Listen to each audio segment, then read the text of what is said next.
Good morning आप सभी को। मैं नम्रता स्वागत करती हूँ आप सभी का हिंदी टीचर्स एकेडमी में।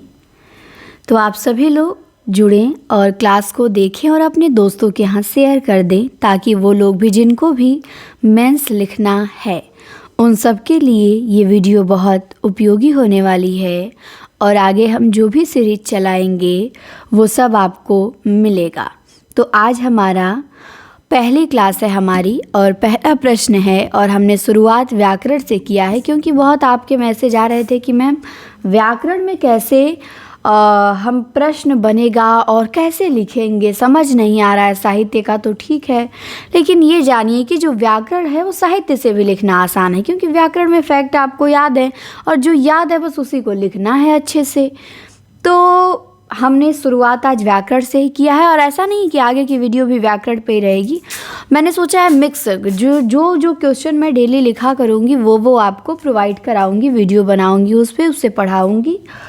तो मिक्स रहेगा, भाषा विज्ञान से भी रहेगा, व्याकरण से भी रहेगा, साहित्य से भी रहेगा, गद्य विधाओं से भी रहेगा क्योंकि टॉपिक वाइज हम लेके चलेंगे तो फिर टाइम लगेगा बहुत ज़्यादा, पता चलेगा 10 दिन खाली आधी काल में लग जाएगा।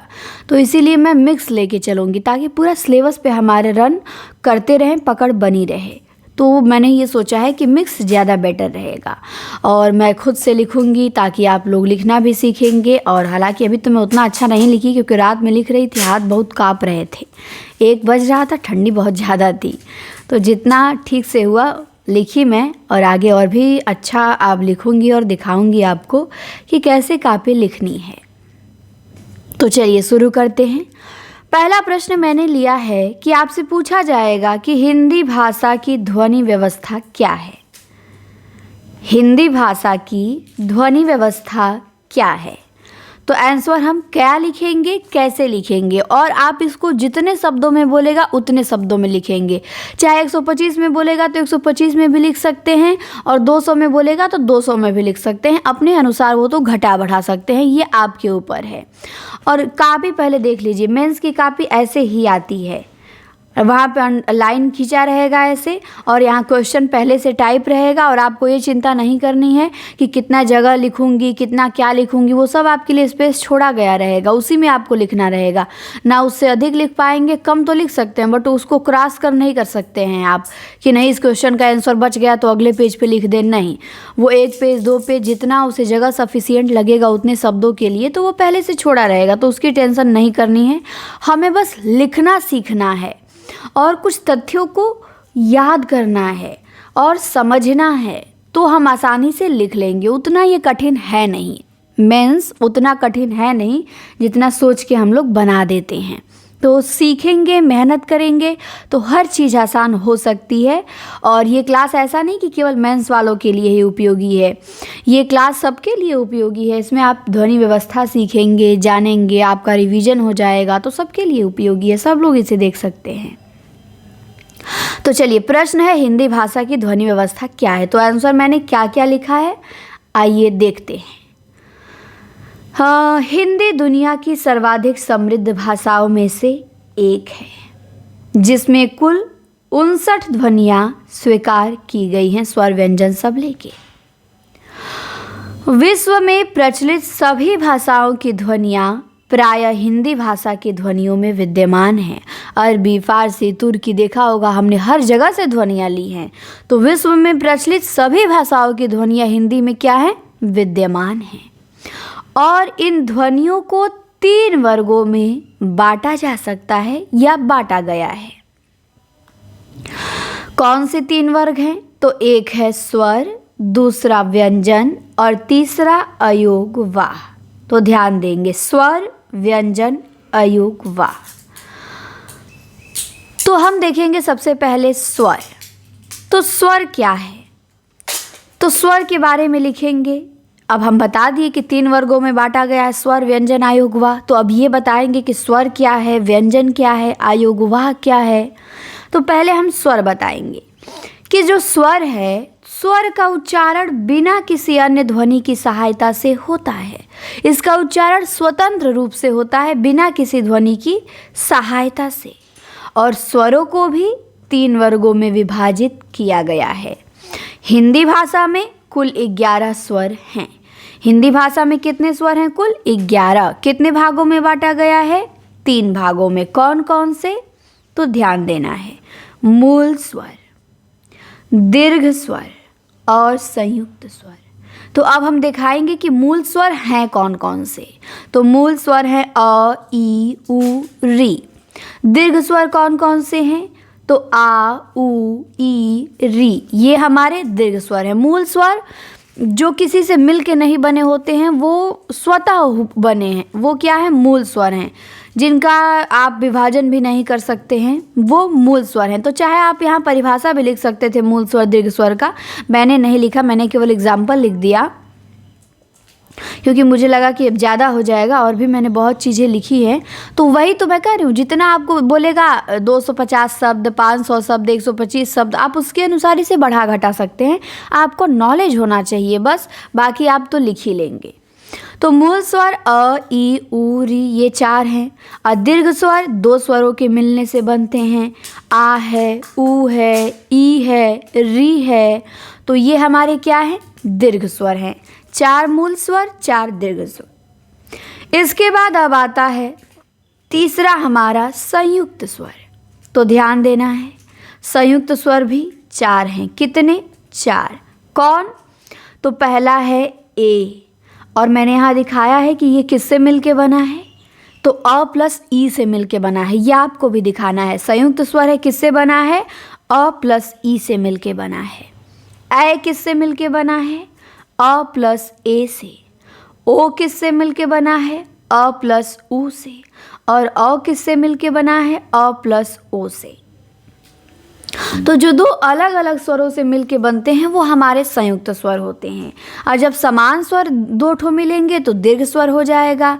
और जो किसी से नहीं मिलके बनेगा, जिसका विभाजन नहीं होगा, जो स्वतः है, वो हमारा मूल स्वर है। तो मूल स्वर अ, ई, उ, री, दीर्घ स्वर आ, उ, ई, री, और संयुक्त स्वर ए, ऐ, ओ, औ।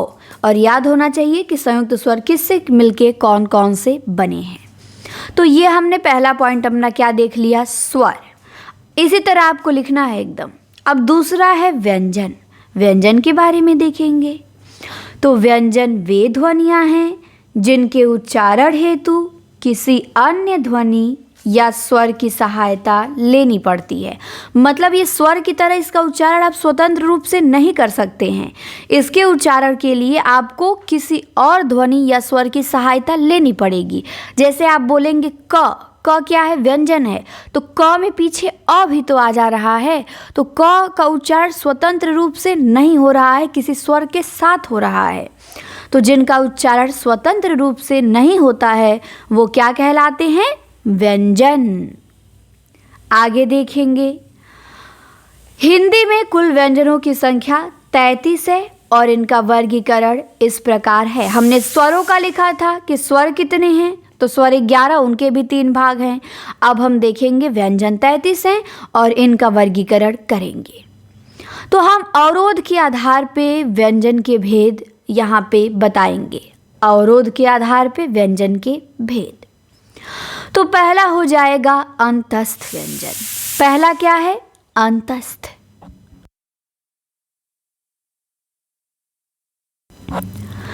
तो पहला हमारा अंतस्थ व्यंजन। तो हम अंतस्थ व्यंजन बताएंगे कि ऐसे व्यंजनों का उच्चारण स्वर और व्यंजन का मध्यवर्ती होता है। मतलब ना तो ये पूरी तरह स्वर है, ना ये पूरी तरह से व्यंजन है, दोनों के बीच का है। तो ऐसे व्यंजन जिनका उच्चारण स्वर और व्यंजन का मध्यवर्ती होता है उन्हें अंतस्थ व्यंजन कहते हैं या अर्ध स्वर भी कहते हैं। इनके ये कौन कौन से हैं? तो ये 4 हैं। य, र, ल, व। कितने हैं?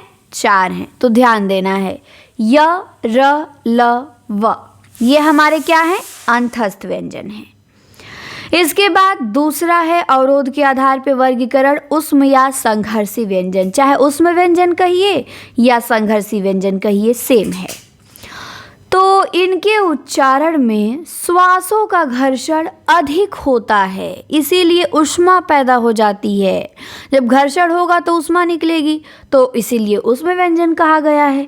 तो ऊष्म या संघर्षी व्यंजन जिनके उच्चारण में श्वासों का घर्षण अधिक होता है, जैसे श, श, स, ह। तो ये हमारे 4 क्या हैं? ऊष्म या संघर्षी व्यंजन। ये तो आपको याद होने चाहिए, चाहे ये तो आपको याद होगा भी, क्योंकि टीजीटी में भी हम सब चीज़ें याद करते ही करते हैं। ये तो ये सब चीज़ें तो आपको याद होनी चाहिए, तभी आप लिख पाएंगे। व्याकरण में थोड़ी कुछ आप बना के या समझ के लिख पाएंगे, व्याकरण में फैक्ट ही आपको लिखना है। तो व्याकरण आपको अच्छे से कॉन्सेप्ट क्लियर होना चाहिए, और सारा मैं क्लियर कराऊंगी। जहाँ जहाँ से व्याकरण के जैसे प्रश्न बन सकता है सब कराऊंगी, आप एकदम निश्चिंत रहें। बस आप ईमानदारी से इसे नोट करेंगे, तैयार करेंगे, कई बार सुनेंगे, बस आपका ये काम है। तो हमने अंतस्थ व्यंजन और ऊष्म या संघर्षी व्यंजन देख लिया। अब हम देखेंगे स्पर्श व्यंजन। स्पर्श व्यंजन क्या होते हैं? तो इनके उच्चारण में जीभ व निचला होठ उच्चारण स्थान का स्पर्श करके वायु को रोकता है। स्पर्श व्यंजन में क्या होता है? तो स्पर्श व्यंजन के उच्चारण में जीभ व निचला ओठ, नीचे का जो ओठ है, उच्चारण स्थान का स्पर्श करके वायु को रोकता है, इसीलिए क्या कहा गया है? स्पर्श व्यंजन। और इन्हें 5 वर्गों में बांटा गया है। पहला है क वर्ग। क वर्ग में कौन कौन से हैं? तो क, ख, ग, घ, अंग, ये क वर्ग में आएंगे। दूसरा है च वर्ग। यहाँ मैंने ख लिख दिया था, फिर उसे कट किया, तो ऐसे हल्का सा कट किया जाता है, यानी कि पूरा एकदम काट पीट देंगे। तो च वर्ग, क के बाद च वर्ग आएगा। च वर्ग में कौन कौन से व्यंजन आएंगे? तो च, छ, ज, झ, इय। फिर आएगा ट वर्ग। ट वर्ग में कौन से आएंगे? ट, ठ, ड, ढ, अड़। फिर है त वर्ग। त वर्ग में त, थ, द, ध, न आएगा। फिर प वर्ग। प वर्ग में आएगा प, फ, ब, भ, म। तो ये है प वर्ग। तो इस प्रकार हमने 5 वर्गों को देखा कि स्पर्श व्यंजन को 5 भागों में बांटा गया है, और इनके उच्चारण में जीभ व निचला होठ उच्चारण का स्थान स्पर्श करके वायु को रोकता है। तो 5 वर्ग हैं, याद होना चाहिए, क, च, ट, त, प। तो हमने अवरोध के आधार पे व्यंजन के भेद क्या किया? देख लिया। अब हम किसके आधार पे देखेंगे? उच्चारण के आधार पे व्यंजनों का वर्गीकरण देखेंगे। उच्चारण के आधार पे, तो उच्चारण के आधार पे भी 5 भाग हैं। पहला तो है कंठ। कंठ है, कंठ वर्ण में कौन कौन से आ जाएंगे? तो क, ख, ग, घ, अंग, ह, अह, ये आपके कंठ व्यंजन हैं। क, ख, ग, घ, अंग और ह और अह। फिर तालव्य व्यंजन। तालव्य में आएगा च वर्ग, च, छ, ज, झ, इय, य आएगा और तालु श आएगा। मूर्धन्य में, मूर्धन्य व्यंजन में ट, ठ, ड, ढ, ड और रस्सी र और मूर्धन्य स आएगा। दंत्य वर्ण में त, थ, द, ध, न, ल और दंत्य स आएगा। ओष्ठ वर्ण में प, फ, ब, भ, म और ब आएगा। ठीक, ब दोबारा 2 बार हो गया। प, फ, ब, भ, म, ये हमारा ओष्ठ है। चाहती तो मैं इसका परिभाषा भी लिख सकती थी, बट मैंने लिखा नहीं क्योंकि मुझे लगा ज़्यादा हो रहा है। तो वो आप मैनेज कर सकते हैं, अपने वर्ड को देख लेंगे कि हम कहीं ज़्यादा तो नहीं जा रहे हैं, क्योंकि उतने पेज में हमने अपने पूरे कंटेंट को बेस्ट तरीके से देना है जिससे एग्जामिनर संतुष्ट भी हो जाए। तो अब मैं नहीं लिखी कि कंठ वे वर्ण होते हैं जिनका उच्चारण कंठ से होता है, तालु वे होते हैं जिनका उच्चारण तालु से होता है, मूर्धा वे होते हैं जिनका उच्चारण मूर्धन्य से होता है। और यहाँ पे मैं ये भी लिख सकती थी कि दंतोष्ठ कौन है, तो दंतोष्ठ है व। दंतोष्ठ कौन है? दंतोष्ठ में व आ जाएगा आपका, तो इसे स्किप कर दिया है मैंने। तो आप इसे 5 वर्ग दिखाएंगे वर्गीकरण के आधार पे। अब व्यंजन के अन्य वर्गीकरण भी देख लेते हैं। ये तो हमने देख लिया। अन्य वर्गीकरण में हम दिखाएंगे अल्प प्राण व महाप्राण को, हम दिखाएंगे अघोष व सघोष को, हम दिखाएंगे संयुक्त व्यंजन को। ठीक, तो आ जाइए देखते हैं अन्य वर्गीकरण में। तो सबसे पहले हम लिखेंगे अल्प प्राण व महाप्राण। तो मैंने इसे शॉर्ट में निपटाने का ही प्रयास किया है, इसका पूरा एग्जाम्पल नहीं दिया, कम अपने पूरे कंटेंट को कम शब्दों में यहाँ पे लिखा गया है, क्योंकि पूरा लिखेंगे तो फिर ओवर भी तो हो जाएगा, ज़्यादा हो जाएगा, फिर तो ये पूरा नोट्स बन जाएगा एक व्याकरण का थ्योरी टाइप में। और हमें क्वेश्चन का आंसर देना है, और ऐसा आंसर जो एकदम करेक्ट भी हो, एग्जामिनर संतुष्ट भी हो जाए, उसे किसी प्रकार की कमी भी ना लगे, और हम सारा चीज़ें दे भी दें। अगर हम सारा लिखने लगेंगे और विस्तृत से तो फिर हमें जगह कम पड़ जाएगा, बाकी चीज़ें हम मेंशन नहीं कर पाएंगे, पता चलेगा अल्पप्राण महाप्राण ही लिखते रह गए। या फिर हमारे पास स्पेस रहेगा तो हम इसे भी अच्छे से लिख सकते हैं। तो सिचुएशन बेस्ड ये होता है। तो अन्य वर्गीकरण में हम अल्प प्राण व महाप्राण को दिखाएंगे कि अल्प प्राण व्यंजनों में वायु या श्वास की मात्रा कम और महाप्राण व्यंजनों में अधिक होती है। वर्गीय व्यंजनों के पहले, तीसरे, पांचवें वर्ण अल्प प्राण तथा दूसरे चौथे वर्ण महाप्राण व्यंजन हैं। तो ध्यान देंगे, अल्प प्राण व महाप्राण क्या होते हैं? तो अल्प प्राण व्यंजनों में वायु या श्वास की मात्रा कम और महाप्राण व्यंजनों में अधिक होती है। और वर्गीय व्यंजनों के जो वर्ग है हमारे 5, तो पहला, तीसरा, पांचवा वर्ण अल्प प्राण तथा दूसरा चौथा वर्ण महाप्राण है। अब देखिए आसानी से क्लियर भी हो गया। इसके अलावा सारे स्वर अल्प प्राण हैं, ये भी हम लिख सकते थे कि सारे स्वर अल्प प्राण में आते हैं। फिर श, स, स ये ह महाप्राण में आता है। य, र, ल व अंतस्थ व्यंजन अल्प प्राण में आता है। लेकिन अब हम ये लिखेंगे तो फिर डीप हो जाएगा, ज़्यादा हो जाएगा। तो हमने शॉर्ट में बता दिया कि अल्पप्राण महाप्राण क्या है। अब हम बताएंगे अघोष व सघोष कि अघोष क्या है और सघोष व्यंजन क्या है। तो सघोष व्यंजन में स्वर तंत्री का कंपन अधिक होता है और अघोष व्यंजन में कम होता है। याद रखेंगे कि अब तक हम लोग क्या करते थे, केवल अघोष सघोष कौन कौन से है याद करते थे। अब हमें परिभाषा भी सबकी क्लियर होनी चाहिए, तभी तो लिखेंगे कि सघोष नाम में है सघोष मतलब स्वर तंत्री का कंपन अधिक होगा और अघोष मतलब कम होगा। और वर्गीय व्यंजनों का जो पहले 2 होते हैं व्यंजन, पहला और दूसरा, वो अघोष होते हैं। जैसे क वर्ग में क ख अघोष है, और तीसरा, चौथा, पांचवा जो है अंतिम 3 व्यंजन जैसे ग, घ, अ, ये सघोष में आ जाएगा। तो ये ध्यान देंगे आप, ठीक। तो हमने अघोष सघोष भी बता दिया। अब एग्जामिनर इतने से हमारा संतुष्ट हो जाएगा, जान जाएगा कि अघोष सघोष में पता है क्या होता है। अब हम लिखेंगे संयुक्त व्यंजन। संयुक्त व्यंजन क्या होते हैं? तो जो 2 या 2 से अधिक व्यंजनों के मेल से बनते हैं वो संयुक्त व्यंजन कहलाते हैं। कौन कौन से? तो छ, त्र, ज्ञ, स्र, ये हमारे क्या हैं? संयुक्त व्यंजन है। अब आप चाहेंगे तो ये भी दिखा सकते हैं कि छ किससे मिलके बना है, तो आधा क आ प्लस स से मिलके बना है। त्र किससे मिलके बना है, तो आधा त प्लस र से मिलके बना है। ज्ञ आधा ज प्लस इ से मिलके बना है।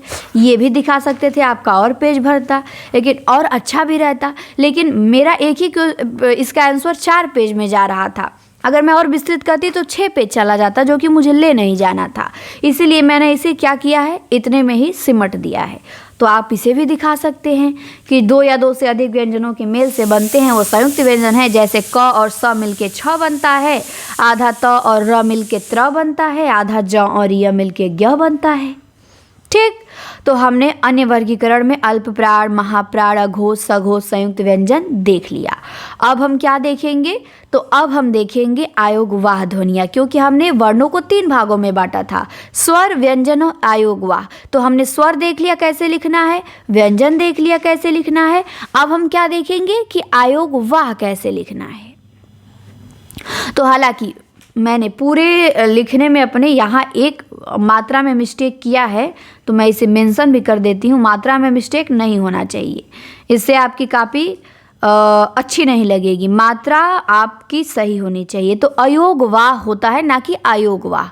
अब मैंने लिख दिया तो काटा नहीं, लेकिन अयोगवाह होता है। मैंने आयोगवाह यहाँ लिख दिया, बाकी तो हर जगह सही लिखी हूँ। तो आपको इसका भी ध्यान देना है कि मात्रात्मक त्रुटि न के बराबर हो, क्योंकि अब हम हिंदी लिख रहे हैं, हिंदी के शिक्षक बनेंगे और फिर हिंदी में मात्रा में गलती करेंगे तो फिर ये अच्छा प्रभाव नहीं डालेगा आपकी कॉपी पे। तो ये ध्यान रखना है। तो अयोग वाह ध्वनियाँ न तो स्वर हैं और न ही व्यंजन है, ना ये स्वर है ना ये व्यंजन है, क्योंकि न तो ये स्वरों की भांति स्वतंत्र होती हैं और न व्यंजनों की तरह दूसरे की सहायता से उच्चारण होती हैं। वह स्वरों के बाद आने के कारण इन्हें व्यंजन भी नहीं कहा जा सकता। ना ये स्वरों की भांति उच्चारण होती हैं और ना व्यंजन में जैसे स्वर होते हैं वैसे उच्चारण होती हैं, ये व्यंजन के बाद आती हैं। तो ना ये स्वर हैं ना व्यंजन हैं, इन्हें हम क्या कहते हैं? अयोग वाह। इन्हें भी 3 वर्गों में बांटा गया है। अयोग वाह को भी 3 वर्गों में बांटा गया है। एक तो आपका अनुस्वार है, एक क्या है? अनुस्वार। तो अनुस्वार क्या है ये हम बताएंगे कि नासिक की ध्वनि जो स्वर के उच्चारण के बाद आती है, ये व्यंजन के वर्ग का 5वां व्यंजन होता है। सभी वर्ग का 5वां व्यंजन क्या होता है? अनुस्वार। जैसे अंग, ईय, अड़, न, म। तो नासिक की ध्वनियाँ जो स्वर के उच्चारण के बाद आती हैं, व्यंजन के वर्ग का 5वां व्यंजन होती हैं, उन्हें अनुस्वार कहते हैं। जैसे गंगा, तो गंगा में ऊपर यह अनुस्वार लगा है, इसे हम ऐसे भी लिख सकते हैं, गंगा अंग के साथ भी लिख सकते हैं। तो ये क्या है? अनुस्वार है। अब दूसरा है अनुनासिक। तो अनुनासिक ये नासिक की ध्वनियाँ हैं जो स्वर के साथ जोड़कर बोली जाती हैं। तो जो स्वर के साथ जोड़कर बोली जाती हैं उन्हें क्या कहते हैं? अनुनासिक कहते हैं। जैसे बांझ है, जोक है, सांस है आदि। तो चंद्रबिंदु जो होता है ये आपका यही अनुनासिक है। तो ये नासिक की ध्वनियाँ हैं जो स्वर के साथ जोड़ के बोली जाती हैं। बांस, जोक, सांस आदि। तो अनुनासिक भी हमने बता दिया। ज़्यादा मैंने अनुस्वार विसर्ग आपको बताना था, ये नहीं भी बताएंगे तो हो जाएगा, लेकिन बता देंगे तो ठीक रहेगा। अनुनासिक भी। अब विसर्ग है। तो विसर्ग ये वे ध्वनि है जो कुछ तत्सम शब्दों में स्वर के बाद ह रूप में उच्चारित होती है। तो विसर्ग का अधिकतर देखेंगे आप तो तत्सम शब्दों में ही प्रयोग होता है। तो तत्सम शब्दों में स्वर के बाद ह रूप में उच्चारित होती है। जैसे दुख, छ, प्रातः, प्रायः आदि। तो ये सब क्या है? हमारे विसर्ग हैं। तो अनुस्वार और विसर्ग ये क्या होते हैं? अयोग वाह होते हैं। अयोग वाह क्या है? जो ना तो पूरी तरह से स्वर है ना पूरी तरह से व्यंजन है। तो हमने देख लिया अयोग वाह को भी। अब हम अंतिम में बता देंगे कि इस प्रकार हिंदी वर्णमाला में कुल 11 स्वर, 45 व्यंजन तथा 2 अयोग वाह हैं। ठीक। तो हमने अब अपना प्रश्न का आंसर बहुत अच्छे तरीके से दे दिया है। अब एग्जामिनर मुझे नहीं लगता है कि इतने से असंतुष्ट वो रहेगा और अच्छा सा हमें नंबर देके और रिजल्ट बनवाएगा। तो इस प्रश्न का आंसर ऐसे ही लिखना है। देखिए मैंने 4 पेजों में लिखा है। हिंदी की ध्वनि व्यवस्था क्या है मैं छोटा कर देती हूँ ताकि आप लोगों को और अच्छे से मेरी कॉपी दिखे। छोटा करने पे थोड़ा ठीक भी लग रहा है, जूम करने पे राइटिंग अच्छी नहीं लग रही है। तो देखिए आप लोग ऐसे लिखा है मैंने, और आपको भी ऐसे ही लिखना है। अगर इससे अच्छा लिखते होंगे तो अच्छी बात है, नहीं तो ऐसे लिखेंगे तो बेस्ट रहेगा, बेस्ट कॉपी आपकी मानी जाएगी। और भी इससे अच्छा किया जा सकता है बट एग्ज़ाम में टाइम कम रहता है। देखिए बस फ्रेश होना चाहिए। मैं आप लोगों की कॉपी कई लोगों की देखी, और हालांकि अब मैं फिर टेस्ट शुरू करूँगी। जो भी लोग जुड़े हैं ऐप से सबका टेस्ट मैं शुरू करूँगी, और संडे को या मैं हफ्ते में 1 या 2 टेस्ट मैं खुद लूँगी, और उसका आंसर मैं एक लोग का खुद चेक करूँगी पढ़ के हर चीज़, और बताऊँगी क्या गलती है, क्या आप सुधार कर सकते हैं। और उसके 1 या 2 दिन बाद फिर आपको रिजल्ट बताऊँगी, आपको नंबर भी दूँगी, प्रश्न भी बना के दूँगी। पहले मैं थोड़ा कुछ बता लूँ आपको तरीके, कुछ सिखा लूँ, इसलिए मैंने अभी प्रश्न नहीं दिया, आप लोगों का टेस्ट नहीं लिया, क्योंकि अभी मैं आपको ना लिखने का तरीका बताई ना कुछ प्रश्न बताई, सीधे टेस्ट कैसे ले सकती। तो अभी 2-4 प्रश्न 10-12 बता लें आपको, फिर उसके बाद मैं आपका टेस्ट लूँगी। और लिखते समय ये चीज़ें ध्यान देनी है कि आप लोग बहुत घना लिखते हैं, ज़्यादा दूर तो नहीं लिखा जाता है, लेकिन एकदम घना भी नहीं कापी लिखी जाती है। एक तो घनी कापी अच्छी नहीं लगती है देखने में, ऊपर से आप टाइम बहुत लेंगे, टाइम भी हमें बचाना होता है, तो ज़्यादा घना नहीं। देखिए जैसे मैंने लिखा है, स्पेस अच्छा खासा दिया है, और कोई भी हम हेडिंग देते हैं या कोई चीज़ देते हैं तो उसके नीचे 1 लाइन छोड़ देते हैं और फिर अलग वहाँ से लिखते हैं। जैसे 1 लाइन का देखिए मैंने यहाँ गैप किया है हर जगह, तो थोड़ी दूरी पे होती है कापी तो फ्रेश लगती है, देखने में भी अच्छी लगती है, एग्जामिनर को पढ़ने में भी मन लगता है। अब आप ही सोचिए कोई एकदम घना घना लिख के दे दे, आप पढ़ने का मन करेगा? नहीं करेगा। कोई बुक हो जिसमें खूब घना लिखा हो, हम नहीं पढ़ पाते हैं, लेकिन जिसमें थोड़ा दूर दूर फ्रेश फ्रेश लिखा हो, अच्छा लगता है पढ़ने में। तो थोड़ा देखिए ऐसे फ्रेश फ्रेश लिखना है आप लोगों को। कापी हमारी थोड़ी अट्रैक्टिव होनी चाहिए, तभी तो सभी बच्चों से अलग बनेगी। अच्छी होनी चाहिए, कंटेंट उसमें कुछ भी नहीं होना चाहिए, बेहतर होना चाहिए, अलग ढंग से उसे प्रस्तुत करना है। अब चाहेंगे तो इसी को चार्ट बना के भी अनुस्वार अनुनासिक कर सकते हैं, अल्पप्राण महाप्राण चार्ट बना के भी दिखा सकते हैं, तो कई तरीके से दिखा सकते हैं। मतलब कापी हमारी अच्छी होनी चाहिए।